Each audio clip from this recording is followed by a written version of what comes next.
नमस्कार। जब हम भारत की आज़ादी की लड़ाई की बात करते हैं तो अक्सर हमारा ध्यान सिर्फ अंग्रेज़ों से हुए संघर्ष पर जाता है। लेकिन एक लड़ाई और थी जो रियासतों के अंदर ही लड़ी जा रही थी। आज हम ऐसी ही एक कहानी जानेंगे, भरतपुर प्रजामंडल की। ये वो कहानी है जो बताती है कि बदलाव की आवाज़ कहीं से भी किसी भी हालत में उठ सकती है। तो सवाल यही उठता है ना कि रियासतों के उस दौर में जब चारों तरफ राजाओं का ही शासन था, तब भरतपुर ने अपनी आवाज आखिर उठाई कैसे? देखिए, इस आवाज को बुलंद करने वाले संगठन थे प्रजामंडल। असल में प्रजामंडल का मतलब बहुत सीधा सा था, लोगों का समूह। ये वो लोग थे जो रियासतों के अंदर ही रहकर अपने राजाओं से एक जिम्मेदार सरकार की मांग कर रहे थे। तो चलिए भरतपुर की इस पूरी कहानी को ना एकदम शुरू से समझते हैं। कहते हैं ना, हर बड़े आंदोलन की शुरुआत एक छोटी सी चिंगारी से ही होती है। तो प्रजामंडल की जो औपचारिक स्थापना हुई, उससे काफी पहले ही बदलाव की जमीन धीरे धीरे तैयार हो रही थी। और पता है ये पहली चिंगारी कैसे सुलगी? शब्दों से। जगन्नाथ अधिकारी ने वैभव नाम का एक अखबार निकाला। बस इसी ने लोगों के अंदर, आप कह सकते हैं, एक पॉलिटिकल अवेयरनेस या राजनीतिक चेतना जगाने का काम शुरू कर दिया। ये विचारों के जरिए एक क्रांति की शुरुआत थी। और देखिए, ये चिंगारी ये बहुत जल्द एक आग में बदलने वाली थी। सबसे पहले 1928 में भरतपुर राज्य प्रजा संघ के साथ एक संगठित कोशिश हुई। फिर आया साल 1937, जब नेहरू से प्रेरणा लेकर कांग्रेस मंडल बना। और फिर ठीक एक साल बाद 1938 में ये आंदोलन अपने सबसे जरूरी पड़ाव पर पहुंच गया, यानी प्रजामंडल की ऑफिशियल स्थापना।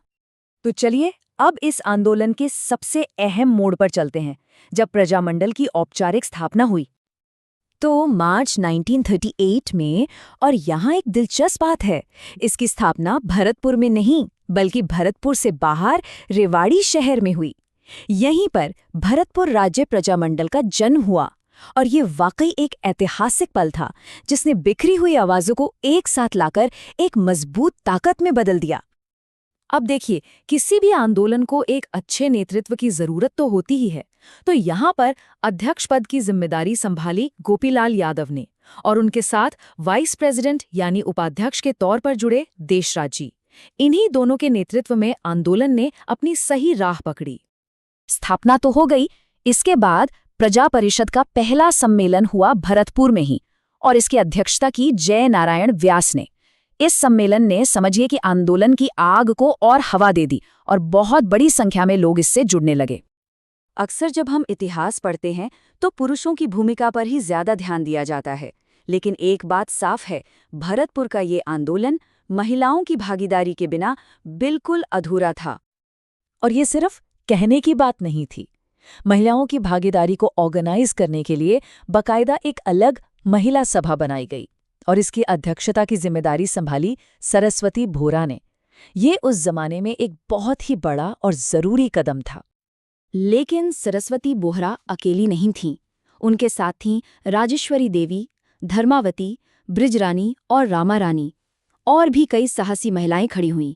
इन सब ने मिलकर ये साबित कर दिया कि ये लड़ाई सिर्फ पुरुषों की नहीं बल्कि सबकी है। अब जाहिर सी बात है, जब जनता की आवाज बुलंद होती है तो सत्ता से टकराव तो होना ही था। तो अब बात करते हैं इस आंदोलन के संघर्ष और बलिदान वाले दौर की। तारीख थी 22 अक्टूबर 1942। उस वक्त के शासक बृजेंद्र सिंह ने इस आंदोलन को कमजोर करने के लिए एक जवाबी चाल चली। उन्होंने क्या किया? उन्होंने 50 सदस्यों वाली एक पैरेलल काउंसिल, मतलब एक समानांतर परिषद बना दी। तो अब मैदान में दो पक्ष आमने सामने थे। एक तरफ थी जनता की आवाज यानी प्रजा परिषद, और दूसरी तरफ थी शासक की बनाई हुई ब्रिजेश जयप्रतिनिधि सभा।